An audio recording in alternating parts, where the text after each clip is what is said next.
Hey everyone, this is Shumit. I am back with another interesting video for you all. In this video, we will build our own MCP server, and even more importantly, we will understand what an MCP server is and how it works.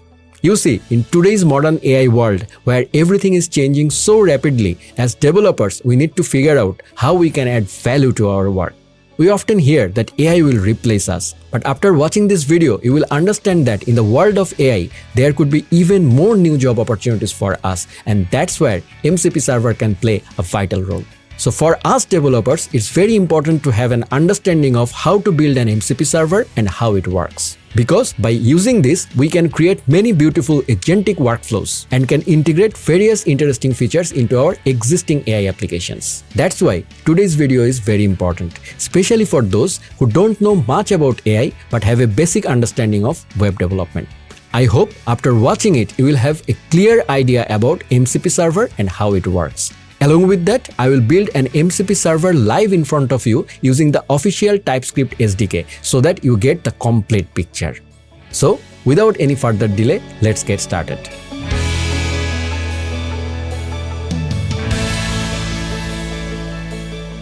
Alright, so let's start from the very beginning. What exactly is MCP? MCP stands for Model Context Protocol. And if we break it down word by word, model, context, and protocol, it actually becomes quite easy to understand. But before diving in, here's a quick background. Model Context Protocol was developed by a company called Anthropic. You have probably heard of them. They are the ones who built Claude, the popular AI assistant. Many of us use Claude or have at least heard of Anthropic. Now, let's explore what MCP really means by understanding each word in that phrase. Let's start with the last word, protocol. What does protocol mean? A set of rules. As developers, we work with protocols all the time. For example, when we work with the HTTP protocol, it's not just random communication. There's a set of rules that we follow. When we build REST APIs, we use scientific methods like get, post, put, patch, or delete. We transfer data in specific formats like JSON, XML, or even JSON RPC. All of this is a structured communication following a protocol. In a similar way, AI agents or AI-based applications also need to follow a structured approach when exchanging information. We will explore that more in a bit, but for now, just remember a protocol is simply a set of rules. Next, let's talk about models. The term model is something we are already quite familiar with. We all use models in one way or another, especially large language models or LLMs we say. Take GPT from OpenAI, Gemini from Google, Claude from Anthropic. We use this every day. There are tons of models available now, like the newly released DeepSeek and so on. The point is, we already interact with models regularly. We ask questions and they give us answers. But have you ever wondered how these LLMs actually work? Most people think that when you ask a model something, it goes and searches the internet for answers. But that's not how it works. What does model actually do is predict the next word in a sentence. That's it. They are language experts. They don't know facts in real time or pull live data from the web. Instead, they have been trained with a huge amount of information beforehand. That's what we call pre-trained. And when you ask something, they try to figure out what word most likely comes next based on what the user just said. That's why when you ask something, the reply appears word by word, like it's typing. And no, that's not some fancy front-end animation. That's just how LLMs work. They predict one word at a time. It looks like typing because it is being generated in real time. One word at a time. That's the core of generative AI. They are experts in natural language, understanding how we speak, predicting what we are likely to say next, and generating responses accordingly. Now let's move to context. In English, context means the subject or background of something. For example, when you send an email, you add a subject line. And just by looking at the subject, the recipient gets an idea of what the email is about, even before opening it. Similarly, when you talk to a model like ChatGPT or Claude, you provide a few lines, maybe a question or some background. That input becomes the context.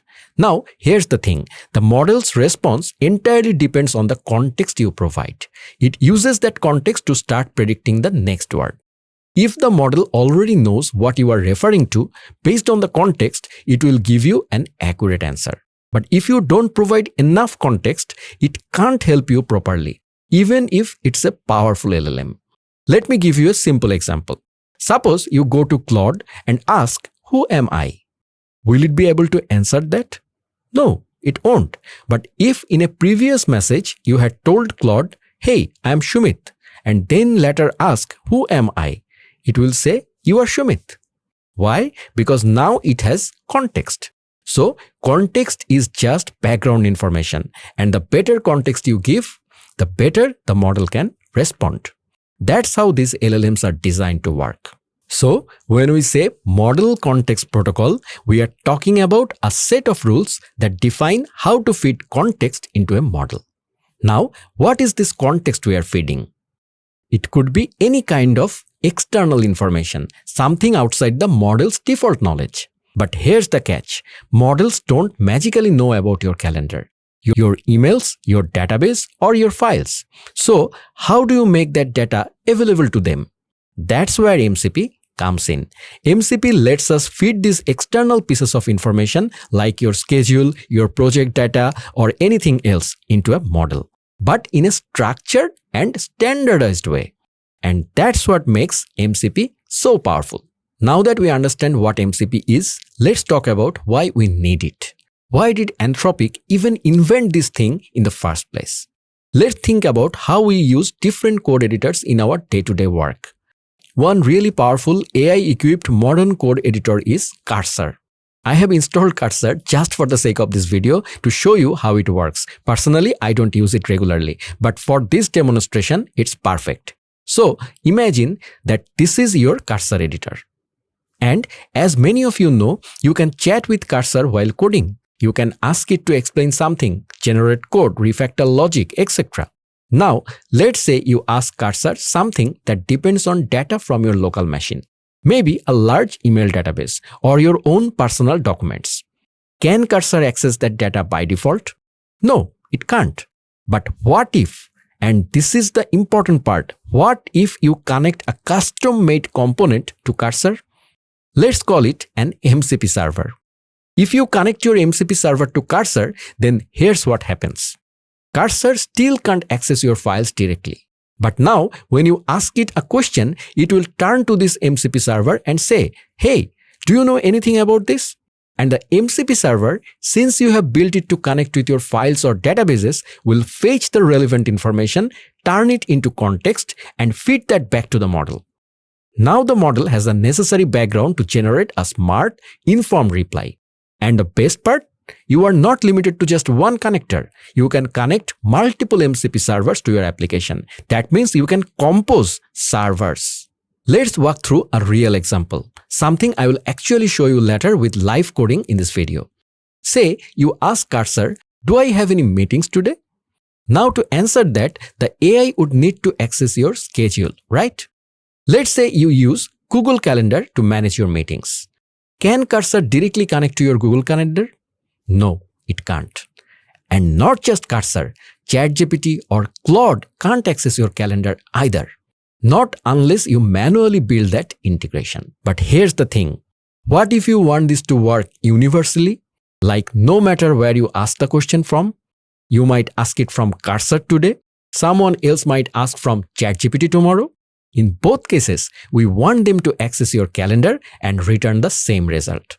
To make that possible, we need a universal way to connect. And that's exactly what an MCP server enables.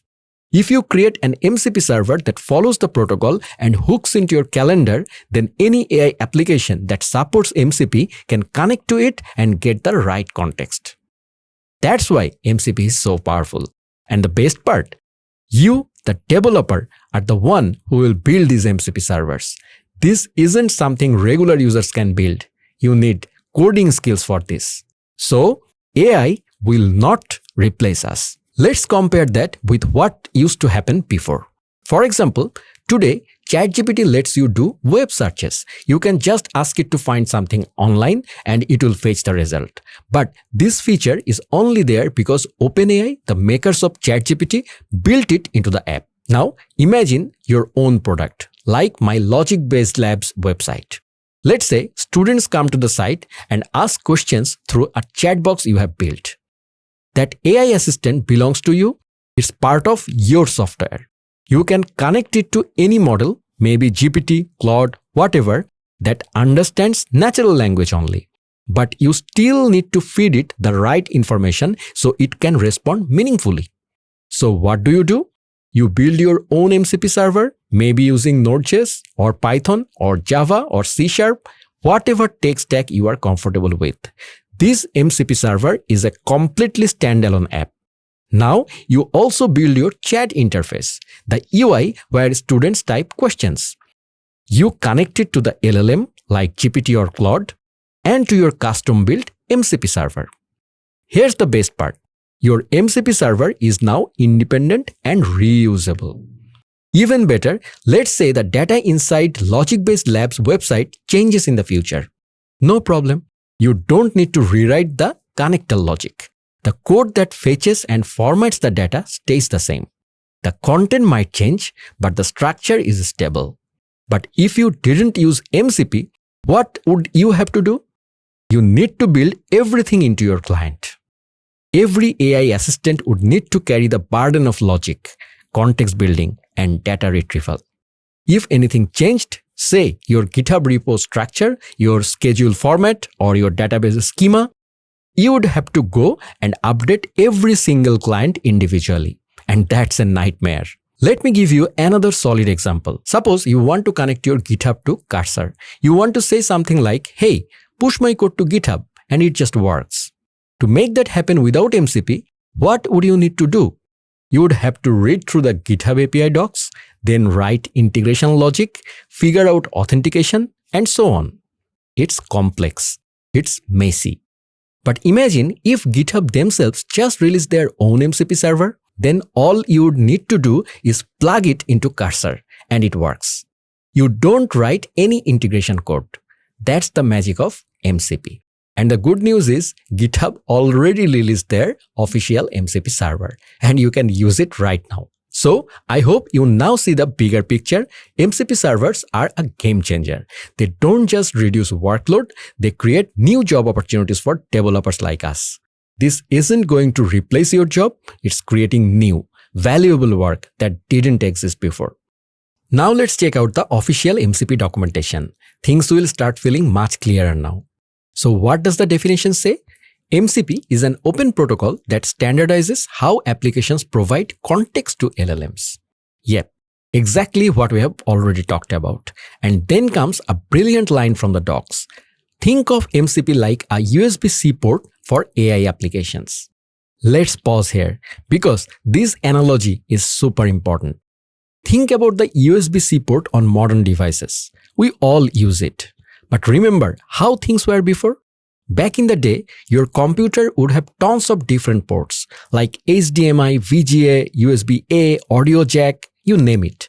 You would have to manage different cables for everything. Maybe your mouse was a USB-A, your keyboard used some other port, and your external monitor needed HDMI. It was a mess. But now, everything uses USB-C. One universal connector for data, power, audio, video, everything. That's exactly what MCP is for AI applications. Instead of building separate integrations or connectors for each AI tool like Cursor, ChatGPT, Claude, etc., you now build one standardized MCP server, and any AI tool that supports MCP can connect to it. That's why this protocol is such a big deal. Let me walk you through one more example just to help you really get this. Imagine you are using Claude. You ask it a simple question. Do I have a meeting today? Now, Claude doesn't actually have that information. If you haven't connected any MCP server, it will give you a vague answer. Probably something nice and generic because it's good at natural language, not specificity. But if you want a real answer, something factual, you need to feed it context. And that's where the MCP server steps in. Let's say Claude is connected to an MCP server. Now things get interesting. As soon as you ask the question, Claude will first look at the list of MCP server it's connected to. Then it will intelligently choose the right one and ask, hey, what are your capabilities? Because here's the thing. Your MCP server might be able to do many things. Maybe it can give a full list of calendar events, check if there's a meeting on a specific day, fetch data from a Google Calendar, or summarize documents. So the model first figures out which of these capabilities do I need. In this case, it decides, okay, I just need to know if the user has a meeting today. Then Claude sends a message to the MCP server in a specific format, which we will look at shortly. It's kind of like how REST APIs work. The message says something like, here's the date. Tell me if the user has a meeting. Now the MCP server takes that input, connects to Google Calendar or whichever source you have set it up with, and runs the necessary logic. Eventually, it sends back a response, usually in a structured format like JSON or JSON RPC. It might return a list of meetings or just one, whatever applies. Now, here's the beauty of it. Even though the MCP server is giving back something technical like JSON, Claude will never show that to the user because it's a language model. It will convert that structured data into a smooth, natural sentence like, yes, you have a meeting with Elon Musk at 4 p.m. To the user, it feels like magic. But behind the scenes, a lot just happened. First, the model found the right MCP server. It selected the right capability. It passed the correct input. The server ran logic, got the data, and returned a structured result. And finally, the model turned that into human language. This is exactly how our websites work too. Let's say a user visits your website and types something in a message box. You fetch data in the backend, maybe call an API or run a DB query. That response comes back in JSON, but the user never sees that. What they see is the final polished UI response. Same principle here. So I hope it's now clear how powerful this system is. Alright, now let's go one step deeper and understand how an MCP server actually works under the hood, technically. Take a look at this. Imagine this box here is your MCP server. An MCP server primarily works through something called standard input and output, or in programming terms, std in and std out. What does that mean? Let's break it down with an example. You know how when you open a terminal in the Cursor editor, it gives you a basic shell where you can type in commands. That terminal is using your machine's standard input and output system. Now normally, when websites communicate with APIs, they use REST APIs over HTTP. But with MCP servers, especially when they are used locally, we don't use HTTP. Here's why. Many times, your MCP server is running on your own machine connected to local database or files. So instead of going through network calls, it uses direct system level communication through a standard output and standard input. Let's visualize it. Let's say you are inside Cursor and you type something like echo hello. What happens? The terminal reads your input, that means standard input, processes it, and prints hello back to you via standard output. This same pattern is used by MCP servers. Let's imagine a real-life conversation between Claude and your MCP server. You ask Claude, do I have a meeting today? Claude realizes it doesn't have this information on its own. So what does it do? First, it discovers the tools or methods available. It checks all connected MCP servers to see what they can do. Then it intelligently figures out the best method to use. Let's say it figures out, all right, I should call the calendar method. It then writes a structured input into your MCP server's standard input. Something like method calendar, and you can say params, date, let's say today's date. Okay, the real format may differ, but conceptually it's like this. Your MCP server then receives that input, runs the logic, maybe pulls data from your Google Calendar and then responds like this. For example, it can be a JSON, then it can have a property called result, then we can have the meetings property, and it can be an array because we can have array of meetings, and each meeting can have two property like title. For example, the title name can be Team Sync and the time can be 4 p.m. Now, here's the kicker. Claude doesn't show this JSON to the user. It reads that raw data, runs its natural language model, and finally says, yes, you have a Team Sync meeting today at 4 p.m. That's the entire life cycle. And the user, they don't even know what's going on behind the scenes. Let's now take a look at the MCP architecture. Once you see the structure, everything we have discussed will make even more sense. Here's what the diagram shows. We have a host. That could be Claude or any AI-powered application. This host is connected to one or more MCP servers through the MCP protocol. And these MCP servers are in turn connected to external data sources, which could be local files or remote services like APIs, calendars, databases, etc. Now, what does the MCP server do? It retrieves data from those external sources, prepares the appropriate context, and feeds it back to the host using the MCP protocol. That context is then used by the LLM to generate a relevant, natural-sounding response. All this communication, at least when done locally, happens via standard input-output, like we discussed earlier. Let's go over the components one by one. First is MCP host. This is the AI application, something like Claude, Cursor, or even your own AI interface. If we compare this to traditional web architecture, the host is like the server of your machine, the main brain that runs the show. In the context of Cursor, the Cursor editor itself is the MCP host.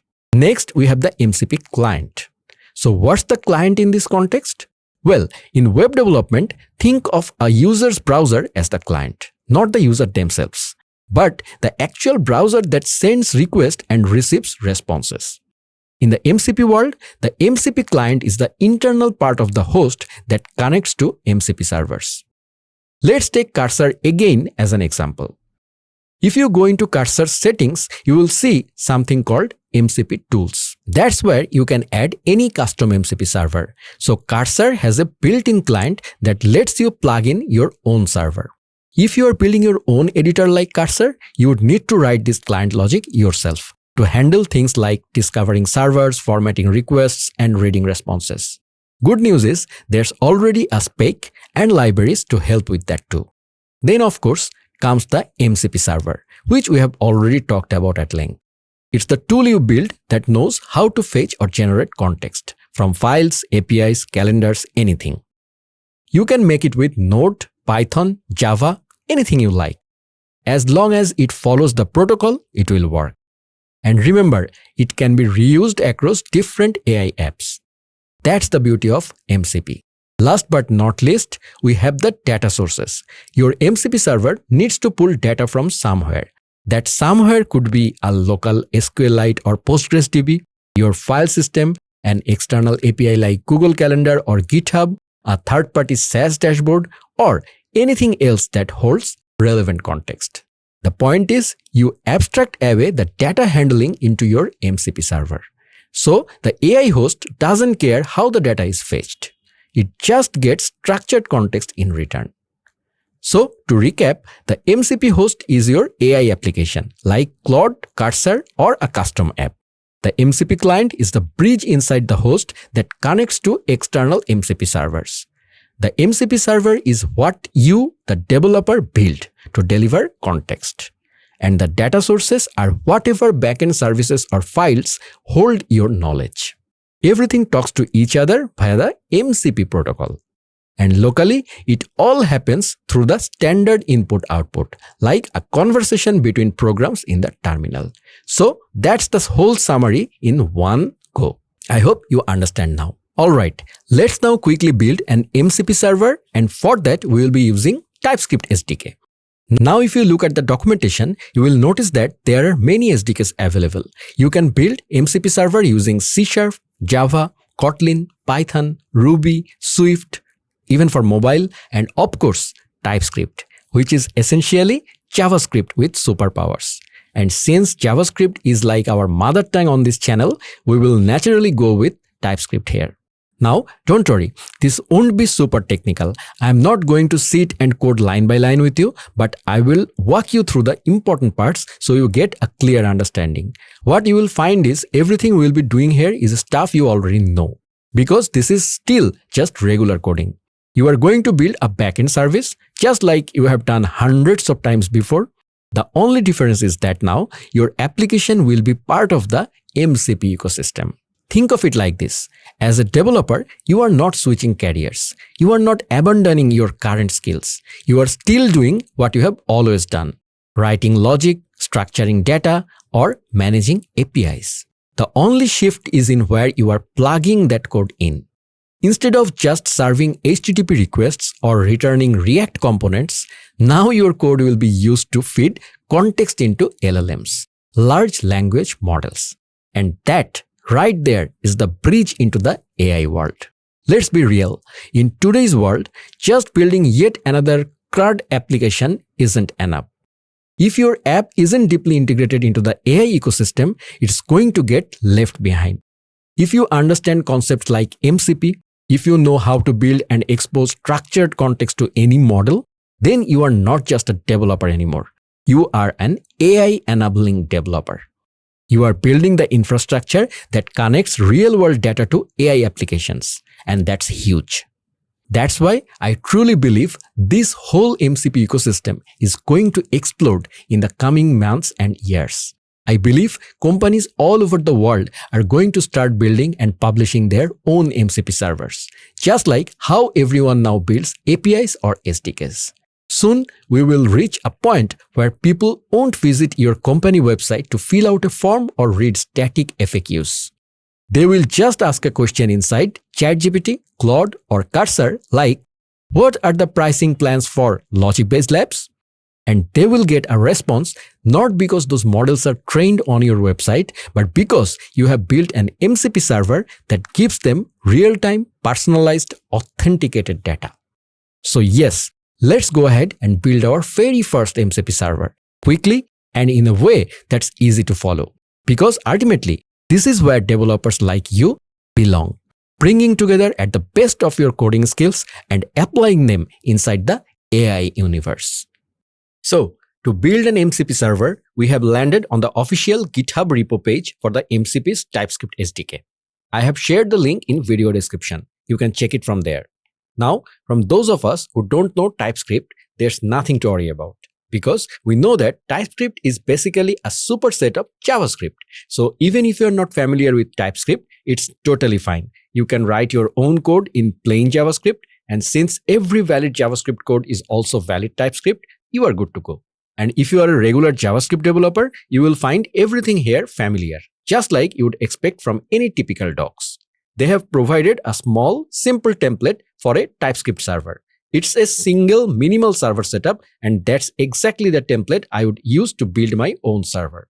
I'm going to walk you through the whole process step by step, and you will see how simple it actually is. So, as you can see, my project is a Node.js project. I have created a server.js file, and honestly, that's the only file I have used in this project. All the code is written inside that one file. If we go back to the documentation, the very first step is to create an MCP server. For that, they have given us a MCP server constructor function, which basically comes from a class. Now, where do we get this MCP server format? It comes from a library called mcp.js, which I have imported into the file, right? So that means we need to install that library first before we can use it. So our first task is to install the MCP library in our Node.js project. For that, we obviously need Node.js installed in our machine. Now, I can start by initializing a Node.js project using npm init. After that, the package.json file was generated. Now, the next step is to run a command to install the required MCP package. I'm copying this command and pasting it here. Done. Once I installed the necessary package for MCP, I had it available in my project. From there, I imported a thing called MCP Server from the package. Then I created a new MCP Server instance by calling new MCP Server. This new MCP Server function takes a few parameters. The first parameter is an object, where I have to specify the name of my server. For example, here I give it the name Sumit's Calendar and also set a version number. You can give any name or version you want. You will find all the available properties of this MCP server in the documentation. So these are the minimum required details that you must provide. Alright, I have created my first MCP server. What's next? Next, I can add different things to this MCP server. For example, there's a method called server.tool. Now, think about what tool means here. Basically, it just means a function, right? That means we can attach different functionalities to this server. So, what kind of things can we attach? Let's say you type server dot. You will see a list of available options. If you scroll down a bit, you will notice that you can add a tool to the server. You can also choose to add a specific resource if you want. This basically defines what kind of context the server will provide. The server can send a function or tool as context, something about your AI client can use. Alternatively, the server can directly send over a resource. Like, for example, you could give it access to database or maybe a PDF file or even a Microsoft Word document.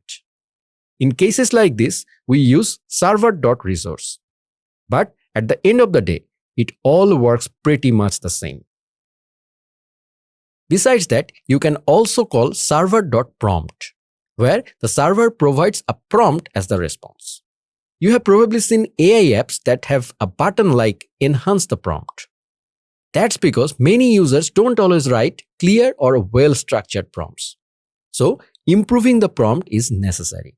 In that case, we can build an MCP server that takes a prompt from the user and enhances it before sending it to the AI. In those kinds of cases, we would use server.prompt. But the application we are about to build right now is based on that earlier example. Do I have any meetings today? Which means we will connect it to our Google Calendar. Got it? So ultimately, this will work as a tool. That's why we have called the server.tool function here. Notice something here. Inside the first parameter of the server.tool function, we are giving the tool a name. That name should always be meaningful. Don't give it some random or gibberish name. For example, see the name I used here. Get my calendar data by date. It's a very specific name. Why? Because your AI assistant that processes natural language will actually look at this name to understand what the tool does. So, when you give it a clear and meaningful name, the AI can quickly figure out what the tool is about. Like, okay, my user wants to know something about a meeting, or that probably means there's some connection with a schedule. Then it tries to understand what does a schedule usually relate to, and it predicts the next logical word, in this case, calendar. Once it thinks of calendar, it will search to see if there's a tool that matches that concept. And when it finds one named Get My Calendar Data by Date, it will say, this is exactly what I'm looking for. That's why naming your tools meaningfully is very important. Got it? Next, in the second parameter, we define what input this function will take. For example, if the user asks, do I have any meetings today? Or do I have a meeting tomorrow? Or did I have one yesterday? In all of these cases, the user is giving a specific date as input. So the tool's input will be that date, whether it's today, tomorrow, or any particular day. You will need to pass that input here. Also, you should define a structure for that input. For example, I have named the input date, and I have also added validation for it. I used Zod for validation. Many of you may already be familiar with Zod. It's a simple and very popular JavaScript validation library. So here, Zod is being imported, and then finally, we are using Zod to define that the data should be a string. Then it's validated to ensure the input is in a valid date format. Now, Where will this input come from? This date input will come from your LLM. Meaning, if we integrate this into the Cursor editor as a Cursor client, then the date will be sent by the Cursor client to this point. So, we are treating this input as a date. Next, in the third parameter, we are passing our actual callback function. This function can be asynchronous or just a regular function. But in this case, it must be asynchronous because the task we are doing takes time. We will need to fetch data from Google Calendar. That's why we are using an async function. And this function will take the date as input and work with it. The date we just validated and set using Zod will be passed here. If you have other inputs, those will also come in here as properties of the input object. After that, the main job starts. This is our core function. Inside this function, we can do whatever JavaScript work you want. But at the end, you will return some context. In this case, the meeting list. Now, what have I done here? This return structure has to be in a specific format. I mentioned earlier that I would show you the format, how it should be structured so that the standard input-output can properly echo it back. It basically echoes this response. So, I am returning the result in that format. A content key with an array, and each item in that array is an object. Inside that object, I am specifying the type as text, and the value of text is what? The text value is the result of json.stringify.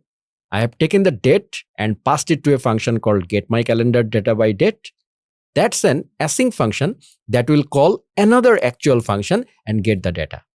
I have written that function above separately to keep the code modular. That function will finally receive the validated date, and this is basically the heart of it all, our main controller function. This part here, nothing fancy, it's just the Google Calendar API. We are calling Google's Calendar API from here. Whether you are using ChatGPT or checking Google's documentation, you will find how to work with this kind of integration. So, this function first creates a Google Calendar.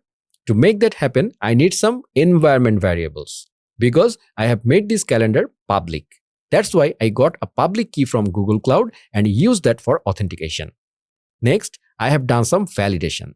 The date I received comes in as a string, so I convert it into a proper date format. From that, I extract both a start and end time because Google Calendar needs a duration, meaning a start and end time. So, I calculated those values and formatted them into the proper date format using simple JavaScript date functions. Then, inside a try or catch block, I made a request to Google Calendar asking it to give me a list of events. Okay? But for that to work, I first need to install the Google APIs package, the one you see imported at the top. From that package, I pulled out the Google function. Using the Google object, I requested a list of events from the calendar. I passed in the calendar ID, which by the way is mentioned in the Google Calendar documentation. At this point, you could be calling any REST API, not just Google Calendar. The point is, you are trying to fetch a list of meetings from the calendar and you pass in some necessary variables. Once I send that request, I get back an array of events from Google. Then what did I do? I extracted the meetings from that array. I used map on the events array to transform it into a new array of message strings. So if there are multiple events, say event 1, event 2, event 3, I map through them and generate strings like event.summary at start time something.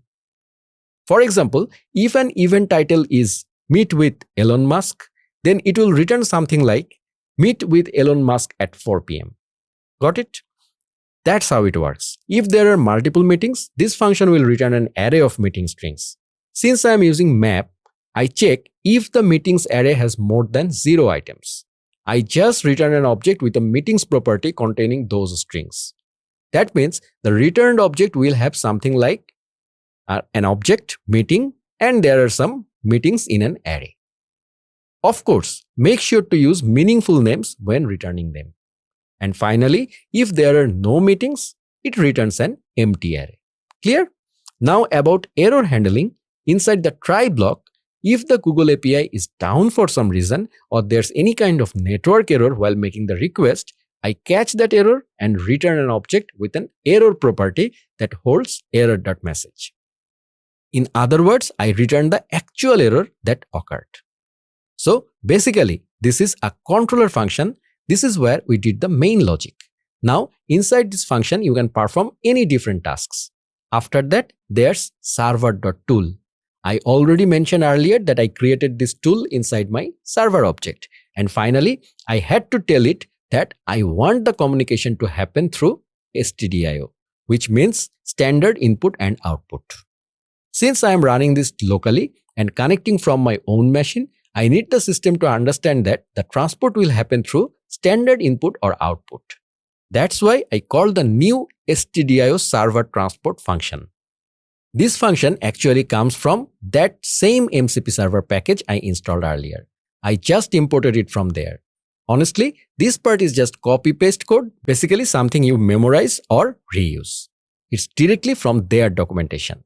If you check that section, you will see exactly how to create a transport, how to initialize a standard input or output transport, and finally, how to connect that to the server. That's exactly what I have done, nothing more.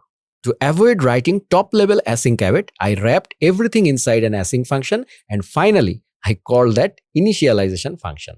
Make sense? That's the overall structure of my code. Simple. If you know even a little bit of JavaScript and have some basic understanding of Node.js, this should be super easy to follow. Clear?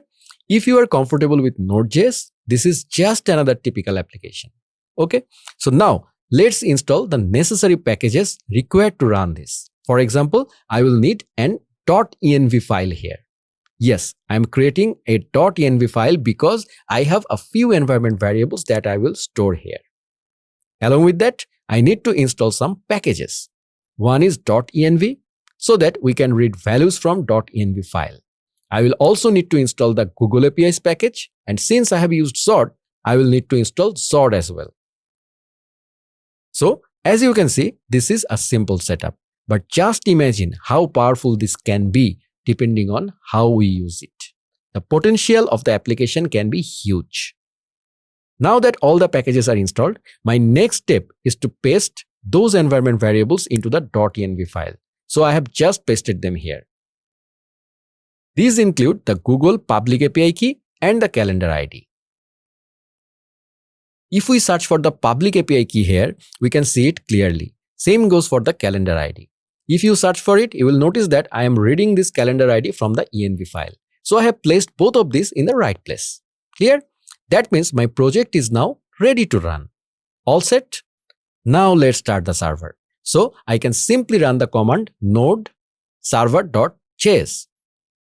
And here we see a small warning. That's because this is a Node project, and since we are using ES module syntax, we need to inform Node.js about it. Anyone who has worked with Node.js before will know that I need to add one thing inside package.json. Just type module. Once I add that, the warning will go away. That means now it's ready to take input. But here's the thing. We won't be typing the input directly here. I am going to attach this server to one of my AI applications because that's our goal, right? So for that reason, I am going to stop this server for now.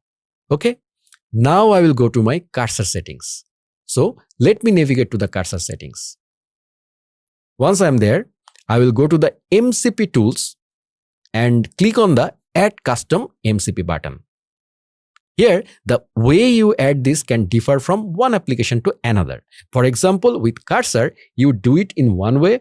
With another app like VS Code, you might do it differently. You need to follow how that particular application expects you to set up its client. Clear? In the case of Cursor, this is how we do it. So, what we will do is, let's go to the Cursor docs, the official documentation for Cursor. Once there, we will look for configuring MCP client.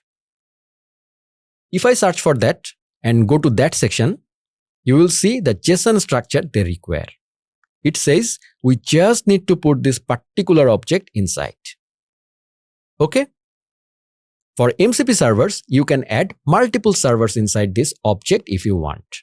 For example, I might have one server here, but I can have countless servers, like server 1, server 2, and so on. Each server needs some specific information. Since we are installing the first server now, we can give it a name. Let's call it Shumit's calendar data. Then comes the command. That means the command we will use to run the application. Node application can be run using the node command. So here, the command I give is just node. And in the arguments, I pass the full path of the file. For example, if it's server.js, I copy its full path and paste it here as the argument. If I need any environment variables, I can define those here too. For this setup, I need 2 environment variables. The server will use this to run. Of course, Node needs to be installed on your machine. If you are just copying the code but don't have Node installed, it won't work because ultimately the Cursor client runs this Node command on the file path we provided. And while running, it needs access to those environment variables. So I have to provide those variables here. I just copy and paste their values here.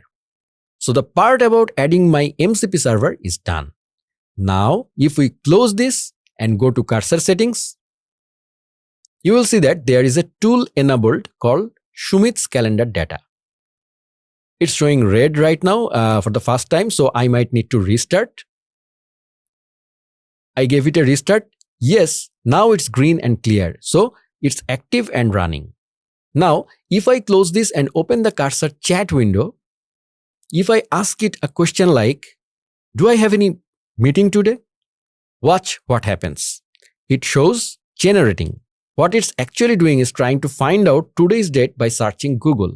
This part is not our job. It's doing this to understand the date. Fine. Next, we see that it intelligently called our MCP server, the getMyCalendarData function. And if you open that, you will see that it has passed today's date. Notice the format in which it sends the data.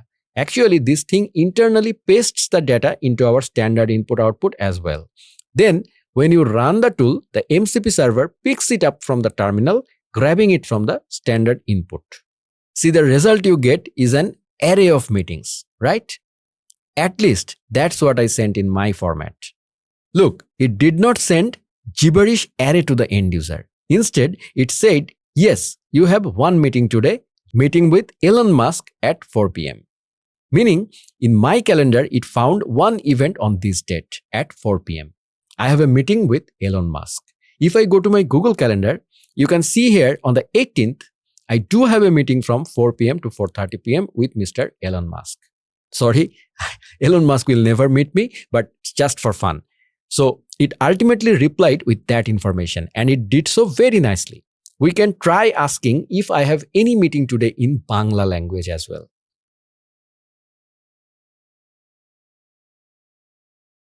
Yes, then I pressed enter. Let's see what happens. It replied promptly in Bangla. So the LLM was smart enough to figure out what it should first check if there is a connected relevant tool for this information. Then it asked that tool, do you have any tool where if I give you data, you can provide me with Shumit's calendar data? And the tool said, yes, I have. Then what did it do? The tool sent the data in the format I showed you earlier and nicely communicated with the tool, passing the data. And what did the MCP server do? It ran its internal code with the parameters we handled in our code. If we go back to our code, we nicely received the data using server.tool. Then through that data, I called my controller function, which finally ran. And what did it give me? Ultimately, the Cursor client received either an array of meetings, a valid array, or an empty array. If it receives an empty array, it will give a different kind of response. So let's see what happens when the array is empty. For example, if I ask it, do I have any meetings tomorrow? Watch what it does. In that case, it knows it has to find tomorrow's date first. Since now every LLM can gather data from the web, it is searching the web for getting tomorrow's date. Then again, it calls my MCP tool. This time, it sent the date tomorrow's date. Then I ran the tool. Yes, see, the meeting array came back empty. Now look at the answer it keeps. Did it send an array to the user like a noob? No. Using its natural language processing capability, it said, no, you do not have any meeting scheduled for tomorrow. Meaning, it intelligently figured out that there are no meetings and replied accordingly. So, by using our brand new custom MCP server, the cursor is now capable. It will not leave any schedule unanswered. We gave it context about my personal calendar data, so now it is complete. Now it can answer. Okay? Do you understand how powerful this MCP server thing is going to be? Okay, I definitely recommend that you all read the documentation for the MCP server. It's very clearly and nicely written. And here, look, you have resources, prompts, then tools, and also sampling and several other things that can be added here. Ultimately, at the end of the day, all of these are just different kinds of context. The types of context are a bit different. For example, tool. A tool is when you want to execute something. Prompts are when you want to enhance a prompt, meaning you want to provide a prompt as context. Then resources are things like files or database access that you can provide. You will understand all this once you read it. Because I have already given you the conceptual foundation and a complete idea, I hope you now have a clear understanding of the MCP server. The MCP server is not some black box. It's a very simple but useful thing. And for us developers, it's an excellent place that helps ensure our jobs stay safe. So you can understand this clearly from this tutorial. Now start applying whatever knowledge you already have. By doing that, we can build some amazing MCP servers. So, are you going to build an MCP server for your company or your product? Definitely let me know in the comments. Thanks to everyone.